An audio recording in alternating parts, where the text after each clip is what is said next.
Hey there, you random Rambells, Jeff here. So, love it or hate it, as we know, online schooling has become such a major part of the current education system. Especially when 2020 came with the coronavirus, it really started to blow up. And a lot more people are doing it now, such as me as myself, to help with flexibility. This has led to a lot of pros and cons, just like everything.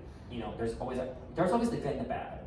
So, I'm qualified enough, after a lot of research, about 2.5 weeks, and many articles talking to people, to talk to you about today's topic of online schooling.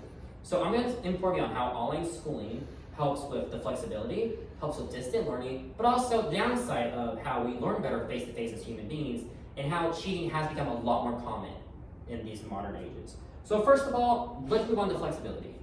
Now, one thing a lot of people hate about online, or in-person classes I should say, is how you have to be there at class Monday, Wednesday, Friday, or Tuesdays and Thursdays at 3 o'clock. It can really throw you off, especially if you're working or have a library, like for instance me as an aviation student when I should be flying at that time. So online school has helped where you can do it at your own time. You don't have to log in at 5 o'clock every single morning, or clock in for a Zoom most of the time. One University wrote in 2020 talking about how you only need really one device. It can be on an iPad or a computer or even your phone if you really need to. And how it's done at your time. Like I already mentioned, I can do it whenever I want. I can do it Monday and get all that week's done. Or I can wait to the last minute and be immature and get it done when it's due in like an hour. So our second pro is going to be on how it's really helped with distant learners. Now, one thing I've noticed, living in West Texas especially, is how, we have San Angelo, and then there's nothing major for miles. We're the only major college around besides Texas Tech up north.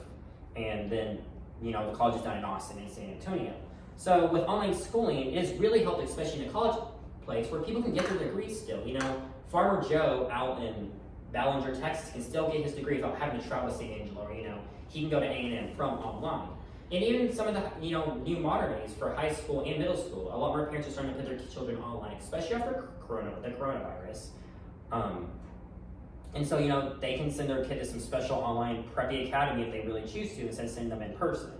For instance, my brother is a special needs and has autism and Tourette syndrome, and so he doesn't do as good in the online classroom or in-person classrooms. So since he's doing it online, he's been able to do some online one from another state and still get that proper education without actually having to do it in person. He can still go out and do stuff. He doesn't have to have everything done by a certain date majority of the time.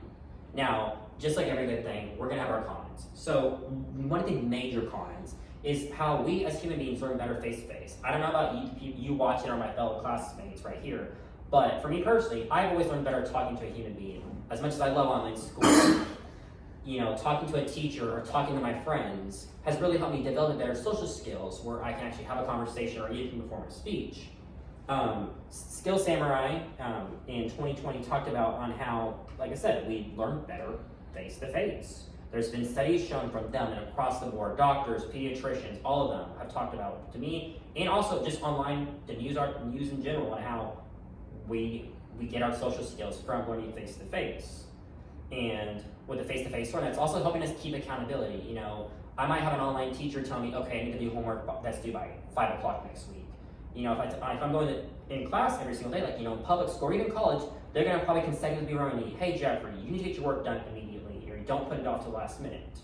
The last major con, and probably the biggest one that has been the biggest controversy throughout online schooling for the past to present, especially now, is going to be cheating. We all know that a lot of people have gone cheating, whether it be at Angelo, Tech, even my local Randy High School where I grew up. Garrett Newton wrote on a really good article about how 92% of teachers and instructors think that students are more likely to cheat online.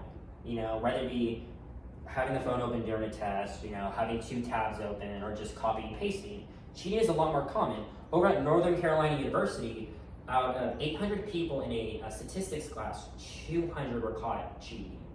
There was no specific reason how they were caught cheating, but it was found, whether it be through a software, or even just a teacher, using common sense, that they were cheating, which has led to disciplinary action and can get you kicked out of school if the school really feels like it's that much. So at the end of the day, I'm able to inform you on how online schooling really helps with flexibility. Doing what you need to do, how it helps with being a distant learner, And how like the cons, like I said, are that we learn better face to face and how cheating has gone. I hope that everyone's able to really see the good and the bad of online school, and they can help you decide whether it be now for your future kids or for the grandkids in the future, and how online school can be good, but it also can be bad. You really have to weigh your options, and it really helps you decide if you love or hate online schooling.